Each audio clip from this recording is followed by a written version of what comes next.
Très bien. On va parler maintenant des intégrines. Ils ont une structure glycoprotéique transmembranaire hétérodimérique. Maintenant, ils sont constitués d'un dimère, de deux monomères qui sont différents, qui ne se ressemblent pas. Ça, c'est le premier monomère, c'est le vert. Et ça, c'est le deuxième monomère. Très bien, très bien. Ça, c'est le monomère alpha. Et ça, c'est le monomère bêta. Très bien. Chaîne alpha, fixation du CA2+, et ligand spécifique. Ça, c'est les molécules de calcium. Les molécules de calcium se fixent à la sous-unité alpha. Attention, on est en train de parler des intégrines. Et ces intégrines, elles sont constituées de dimères. Chaque molécule d'intégrine est un dimère. C'est un hétérodimère. C'est-à-dire que les deux dimères ne se ressemblent pas. C'est le premier dimère. C'est le deuxième dimère. Ça, c'est le deuxième dimère. Ça, c'est le premier dimère. Donc, ça, c'est le dimère alpha. Le monomère, pardon. C'est des monomères. Deux monomères constituent le dimère. Ça, c'est le monomère alpha. Et ça, c'est le monomère bêta. Le monomère alpha porte le site de fixation du CA2+, du calcium, et le site de fixation du ligand. C'est quoi le ligand? C'est la molécule qui va se lier à cette intégrine.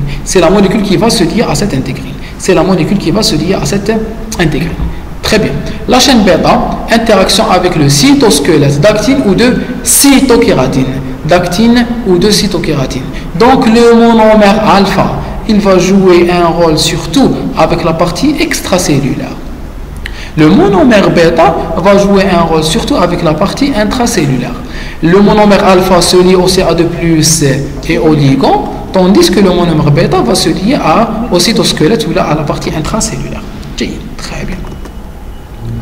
Différentes isoformes des deux chaînes. Chaque monomère, il possède plusieurs types.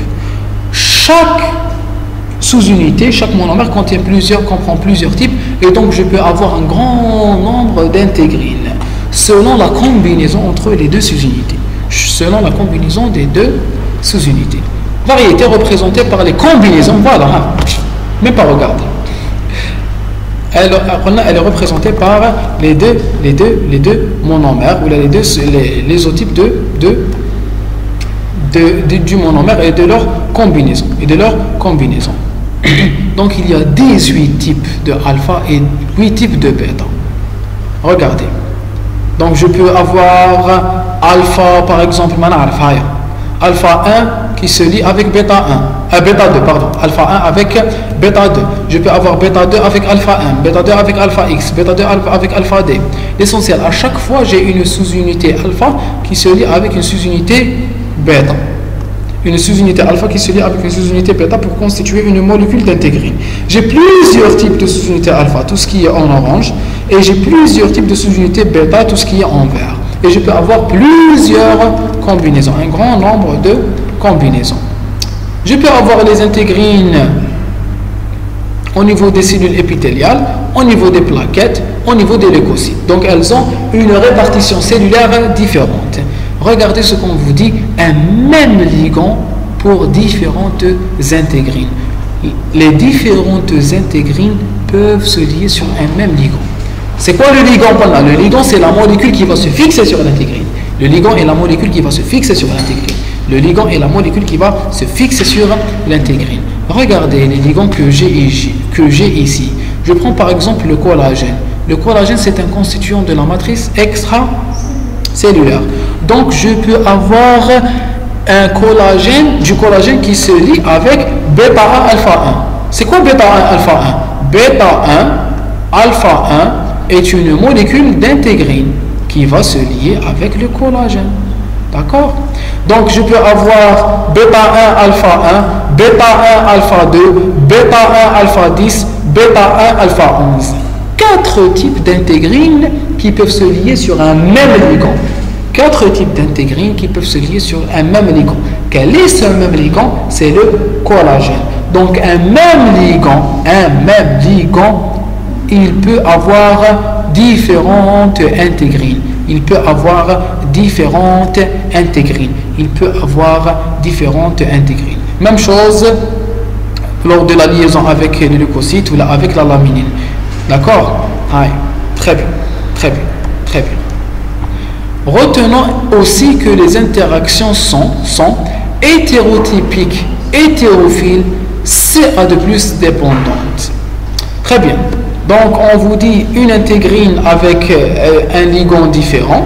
L'intégrine ne va pas se lier avec une autre intégrine, elle va se lier avec une autre molécule. Elle va se lier avec une autre molécule, comme le collagène. Donc, c'est une liaison hétérophilique. Très bien.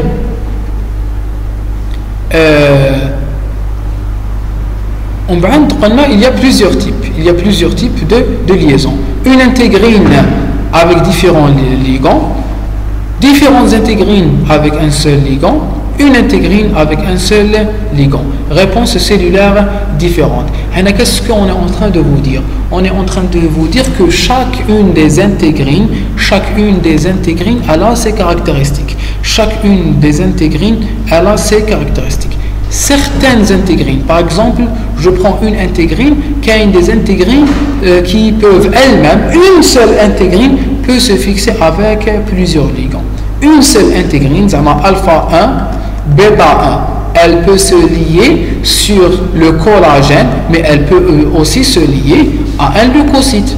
Donc, c'est une seule intégrine qui a pu se lier, avec des ligands différents. Une seule intégrine qui a pu se lier avec des ligands différents. Je peux avoir plusieurs intégrines qui peuvent se lier avec un seul ligand. C'est comme on a vu ici. Plusieurs types d'intégrines qui peuvent se lier sur le même ligand. Ici, bêta 1, alpha 1, bêta 1, alpha 2, bêta 1, alpha 10. Plusieurs types d'intégrines qui peuvent se lier sur le collagène. Donc, je peux avoir plusieurs types d'intégrines qui peuvent se fixer sur le même ligand. Très bien. Je peux avoir une intégrine qui se lie à un seul ligand. Très bien. Les interactions de l'intégrine. L'interaction nécessite l'activation par le CA2+. L'interaction nécessite l'activation du CA2+. Je reprends. On avait dit que la liaison de l'intégrine nécessitait du CA2+. On avait dit que la liaison de la cadérine nécessitait du CA2+. On avait dit que la liaison de l'immunoglobuline ne nécessitait pas du CA2+. L'interaction de l'immunoglobuline ne nécessite pas du CA2+. Très bien. Revenons à notre intégrine. On a dit la liaison de l'intégrine nécessite le CA2+. On peut avoir des liaisons entre une cellule et une matrice extracellulaire qui peut être permanente ou transitoire. On peut avoir une liaison intercellulaire transitoire entre l'intégrine et les immunoglobulines.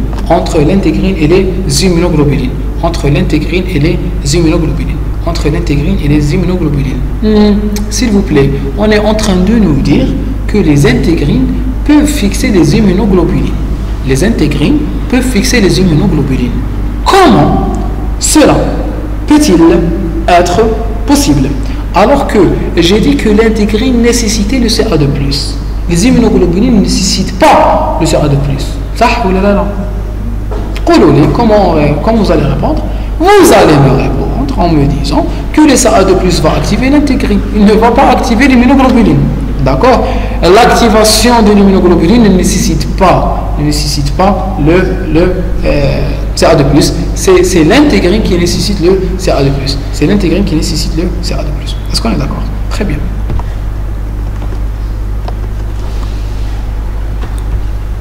Très bien. Interaction cellule-cellule transitoire au cours de la migration transendothéliale, la fameuse diapédèse qu'on va voir plus tard. À la fin du cours, on va voir la diapédèse. Très bien, j'ai ici une intégrine qui est inactive. Hop, il y aura activation de cette intégrine. L'activation de l'intégrine va lui permettre de changer de conformation, de lier le CA2+, et elle devient active. L'intégrine est au repos inactive. l'intégrine est au repos et inactive. On a dit cela dans une partie précédente. On a dit que l'intégrine était comment? Elle était au repos coupé. Ou là on avait parlé de la cadérine bark. On avait dit que la cadérine était au repos en absence de CA2+, était incurvée et que la présence du CA2+ avait transformé la cadérine en une cadérine rectiligne et qu'elle allait se démériser, et puis la démérisation de la cadérine permettait de lier deux cadérines à des deux cellules voisines. Voilà à dire. Mais il faut savoir aussi que même l'intégrine, elle ressemble ici à la cadérine, il lui faut une activation pour devenir rectiligne et pour réaliser sa fonction. L'intégrine nécessite une activation, elle nécessite aussi la présence de calcium. Elle nécessite aussi la présence de calcium. Les intégrines sont des récepteurs pour différents ligands portés par la membrane cellulaire présents dans la matrice extracellulaire. On avait dit que l'intégrine permettait deux types de liaisons. Elle permettait la liaison entre la matrice extracellulaire et la cellule, et entre la cellule et une autre cellule. Est-ce qu'il y a une autre molécule d'adhésion parmi les quatre qu'on a vues, c'est-à-dire intégrine, immunoglobuline, cadérine et sélectine? Est-ce qu'il y a une autre molécule qui a cette caractéristique, qui peut se fixer et à une cellule et à une matrice extracellulaire? Est-ce qu'il y a une autre molécule? Répondez-moi s'il vous plaît. Non, il n'y en a pas. On a l'intégrine qui représente une CAM et une SAM en même temps. On avait dit que l'intégrine seulement pouvait jouer le rôle de SAM et de CAM. Il n'y avait que l'intégrine qui pouvait jouer le rôle de SAM et de CAM en même temps. Très bien, très bien. Entre une cellule et la matrice extracellulaire, l'intégrine va se lier à des récepteurs des composantes de la matrice. Comme la fibronectine et la laminine. La fibronectine et la laminine. Donc voici mon intégrine et voici ma fibronectine. En rouge, les sites de liaison aux intégrines. Regardez les sites de liaison aux intégrines. Voilà. C'est les sites de liaison aux intégrines qui sont présentes dans la fibronectine. Donc la fibronectine va se lier à l'intégrine à travers ces régions. Ou l'intégrine, elle va se lier à travers quelle sous-unité? Alpha. Voilà, c'est la sous-unité alpha qui va lier la protéine. Ou là le ligand. Le ligand. C'est la sous-unité alpha qui va lier le ligand. C'est la sous-unité alpha qui va lier le ligand. C'est la sous-unité alpha qui va lier le ligand. Le CA2+, c'est le ligand. Le CA2+, c'est le ligand. Le CA2+, c'est le ligand. Maintenant, l'autre molécule qu'elle va lier. On est d'accord? Ou quel est le rôle de la sous-unité bêta? La sous-unité bêta a été impliquée dans la liaison au cytosquelette. Excellent. Cytosquelette. Au cytosquelette. Très bien. Rappel sur les composants de la matrice extracellulaire. Donc, elle est constituée de fibres et de substances fondamentales. Substance fondamentale, c'est la substance amorphe. D'accord? C'est les composantes de la matrice extracellulaire. C'est des protéoglycanes, des glycosaminoglycanes, d'accord? Parmi eux, l'acide hyaluronique, kératine, héparine, chondroïtine, c'est pas la peine de les retenir. Plus des fibres, ça c'est important. Les fibres de la matrice extracellulaire. Les fibres de la matrice extracellulaire, on a des fibres de structure qui ont le collagène et l'élastine, que vous avez vu dans le cours d'histologie tissu conjonctif. D'accord? Et il y a des fibres spécifiques, des fibres d'adhérence comme la laminine, la fibronectine et le collagène. Donc, le collagène, c'est une fibre de structure et d'adhérence. C'est une fibre de structure et d'adhérence. C'est quoi la différence entre les fibres de structure et les fibres d'adhérence? C'est quoi la différence entre les fibres de structure et les fibres d'adhérence? Les fibres de structure sont les fibres qui permettent à la matrice extracellulaire d'avoir une forme. Ce sont les cellules qui permettent, ce sont les fibres qui permettent à la matrice extracellulaire d'avoir une forme. Ce sont les fibres architecturales. Ce sont les fibres architecturales de la matrice extracellulaire. Ce sont les fibres architecturales de la matrice extracellulaire. Quelles sont les fibres architecturales de la matrice extracellulaire? Ce sont le collagène qu'on a et l'élastine. Le collagène et l'élastine. Le collagène et les fibres élastiques. Le collagène et l'élastine. Quelles sont les fibres? Quelles sont maintenant les fibres d'adhérence? Ce Ce sont le collagène plus fibronectine et laminine. Ce sont le collagène plus fibronectine et laminine. Ce sont le collagène plus fibronectine et laminine. Donc l'intégrine peut se lier au collagène, elle peut se lier à la fibronectine, elle peut se lier à la laminine puisque c'est des protéines d'adhérence. Une protéine d'adhérence est une protéine qui permet au tissu de soutien de se lier aux cellules. C'est une protéine, c'est une fibre qui permet à mon tissu conjonctif de se lier aux cellules, de se lier aux cellules, de se lier aux cellules. Excellent, excellent. Continuons. Très bien, les composantes de la matrice extracellulaire sont synthétisées par les cellules du tissu correspondant. Elles sont synthétisées par les cellules du tissu correspondant.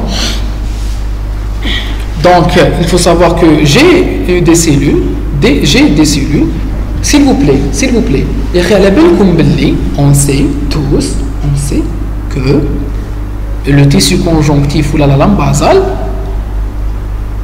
elle est constituée par une substance, elle est constituée par des fibres et elle contient quelques cellules, comme les cellules inflammatoires, d'accord, comme les cellules du tissu conjonctif, le fibroblaste, voilà le fibroblaste. C'est un fibroblaste. C'est des cellules inflammatoires. D'accord? C'est des cellules inflammatoires. Voilà, le mastocyte, c'est une cellule inflammatoire. Ça, c'est un macrophage aussi, c'est une cellule inflammatoire. Ça, c'est un fibroblaste, c'est une cellule du tissu conjonctif. Très bien, très bien. Même le macrophage, c'est aussi une cellule du tissu conjonctif. Elle a un rôle précis, c'est le rôle de la protection. Il faut savoir que les différentes protéines que vous voyez ici, elles sont synthétisées en partie par le fibroblaste, par des cellules du tissu conjonctif. Vous avez vu que le fibroblaste synthétisait le collagène, ça ou là. Mais elles sont aussi en partie synthétisées par les cellules épithéliales. Elles sont aussi en partie synthétisées par les cellules épithéliales. Regardez la flèche qu'on vous montre ici. Épithélium, lame basale. Épithélium, lame basale. Les composants des milieux extracellulaires sont synthétisés par les cellules du tissu correspondant. C'est-à-dire que l'endothélium, il est impliqué dans la synthèse de la lame basale.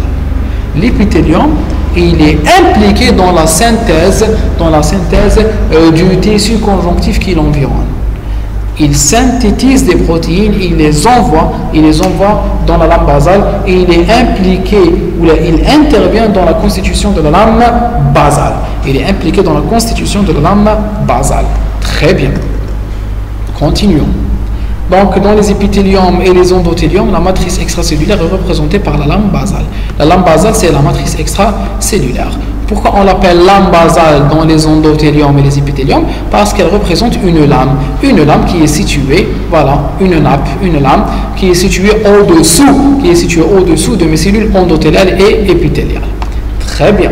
Les composants de la lame basale sont les ligands potentiels pour les intégrines. D'accord? Donc, qu'est-ce qu'on avait dit? Il y avait des protéines de structure, il y a des fibres de structure et des fibres d'adhérence.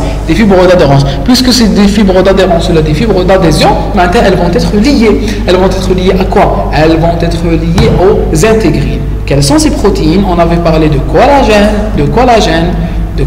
de fibronectine et de laminine, plus les protéoglycanes qui ne sont pas des fibres. Les protéoglycanes, ils font partie de la substance de la matrice extracellulaire. Toutes ces composantes peuvent se lier aux intégrines.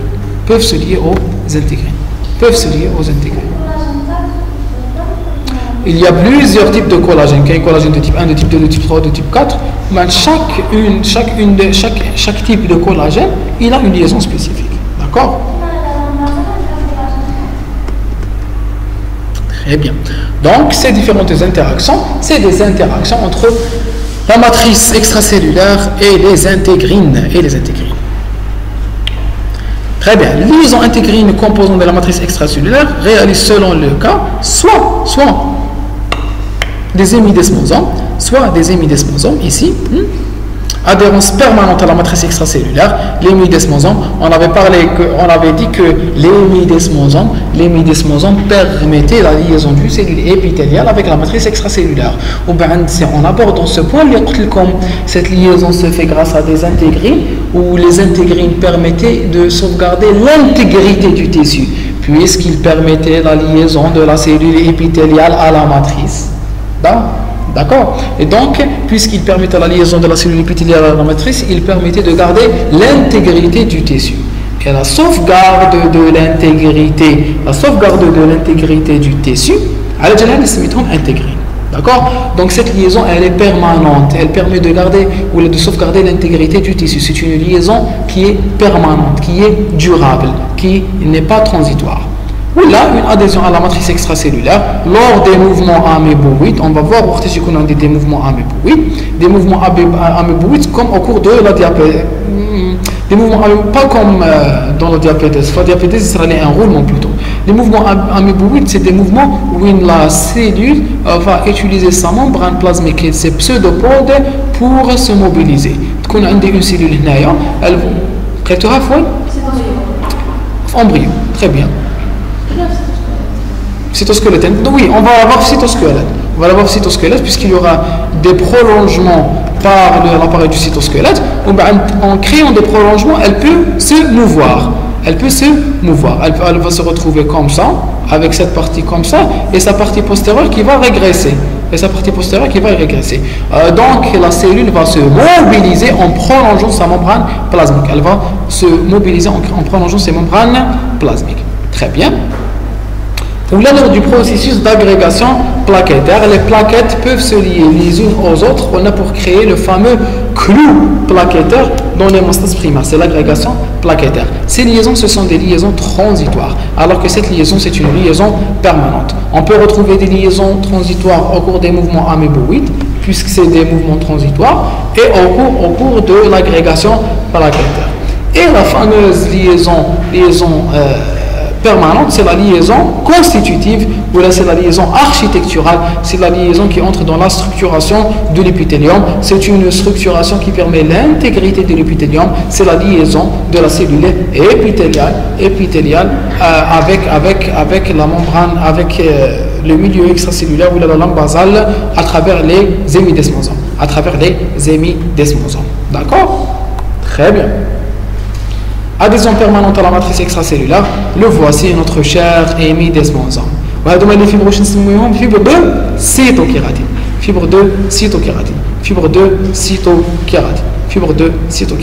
Très bien. La liaison par les intégrines permet l'interaction matrice extracellulaire cytosquelette. Vous vous souvenez quand on avait parlé du desmosome et de l'hémidesmosome. On va parler de l'hémidesmosome par exemple. D'accord? L'hémidesmosome va être lié à des protéines de la matrice extracellulaire. Donc, j'ai un hémidesmosome. L'hémidesmosome est lié par une intégrine. L'intégrine va être liée aux protéines de la matrice extracellulaire. Mais l'hémidesmosome, il est lié aussi à des protéines intracellulaires.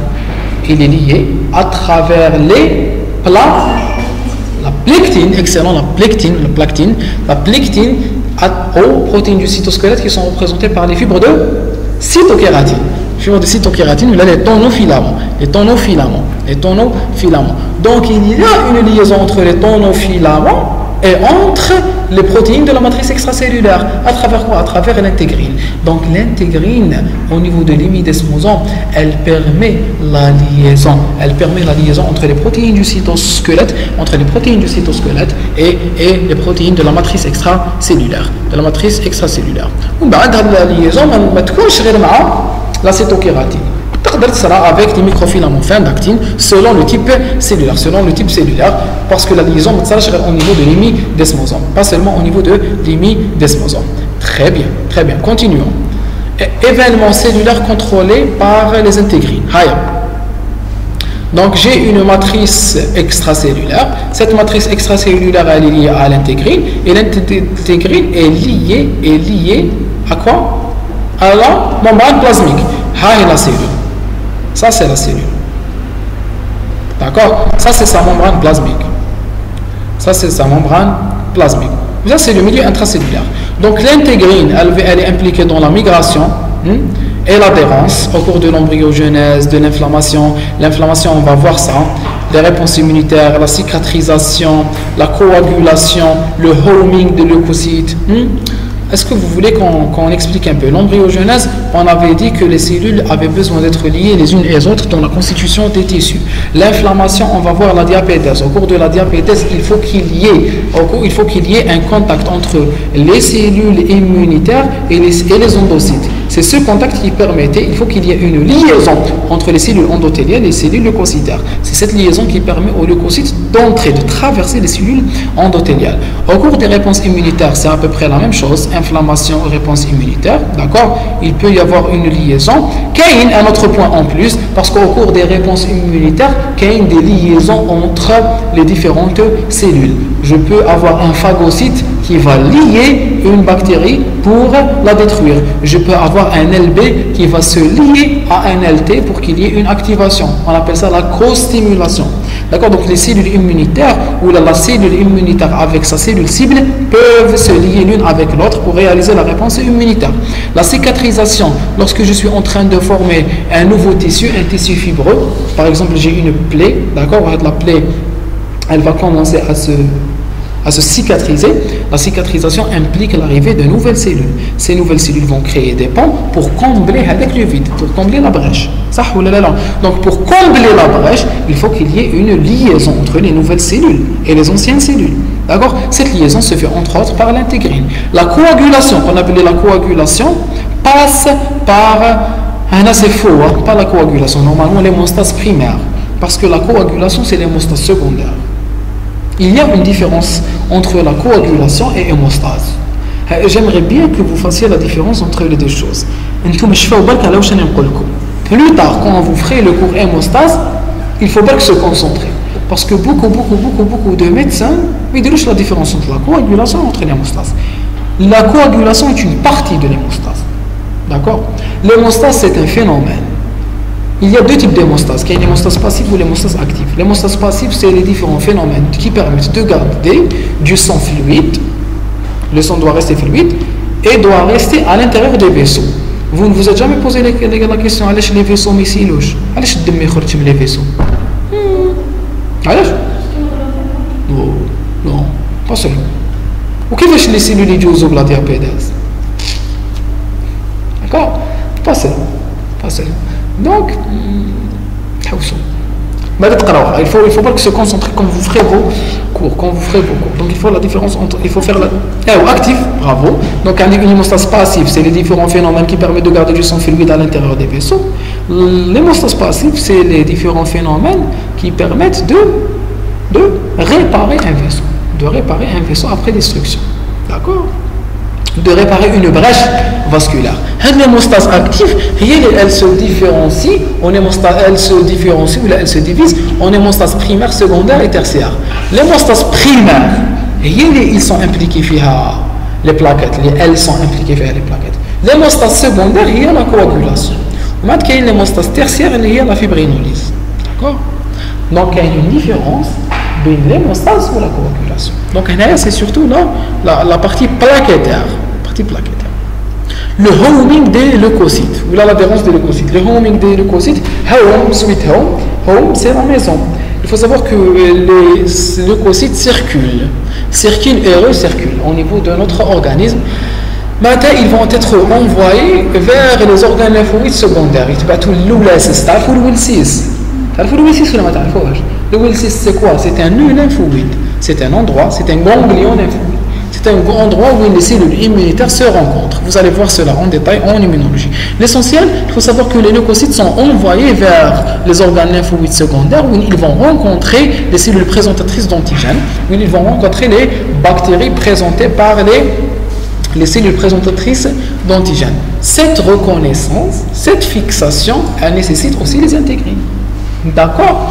Donc il y a eu différentes phases où je fais intervenir mes intégrines.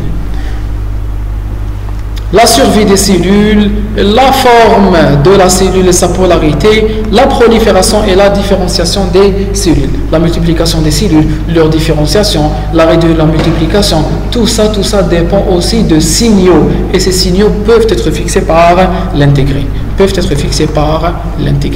Continuons. Très bien, on a terminé avec l'intégrine.